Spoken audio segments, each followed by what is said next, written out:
Allin punchay kachun waynakuna, imaynallan kashankichis.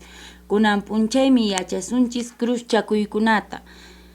Imaynatan hanaq pacha taytanchismanta mañakusway chayta. Buenos días, queridos estudiantes. El día de hoy vamos a aprender lo que es persignarse y santiguarse en quechua. Tenemos el primer ejemplo. Si ustedes observan, los números están en desorden, ¿no es cierto? 1, 2 está abajo, 3 al medio y 4 también. Entonces vamos a empezar a traducir. Dios Yaya, en el nombre del Padre. Dios Churi, del Hijo. Dios Espíritu Santo, Xutimpi. Y Jinayatas Kachun, Jesús. Entonces va a decir en el nombre del Padre, del Hijo, del Espíritu Santo. Y la 4, amén. No se olviden, en el nombre del Padre, del Hijo, del Espíritu Santo. Y la 4, amén. Teniendo ese ejercicio, en la página 12 ustedes lo van a ordenar. La numeración lo van a ordenar 1, 2, 3, 4, de acuerdo como se debe de persignarse, ¿no es cierto?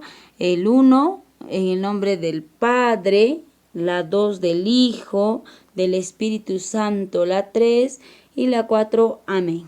Muy bien, dicho todo eso, vamos a pasar aquí abajo.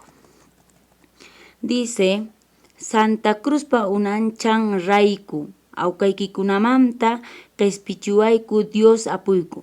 ¿No es cierto? Por la señal de la Santa Cruz de nuestros enemigos, líbranos, Señor Dios nuestro.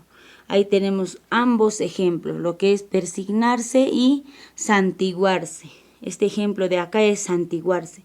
Por la señal de la Santa Cruz de nuestros enemigos, líbranos, Señor Dios nuestro. El primer ejemplo es por la señal de la Santa Cruz, y la 2 de nuestros enemigos, y la 3, líbranos, Señor Dios nuestro. Ya chicos, ese es el ejemplo de hoy día. No se olviden de practicar tanto la persignación y santiguarse. No se olviden de los dos ejercicios de traducir en la parte donde están las líneas, aquí donde están las líneas, en el nombre del Padre, del Hijo, del Espíritu Santo. Amén. Igualmente parte abajo. Eso sería todo por hoy. Tupananchiskama.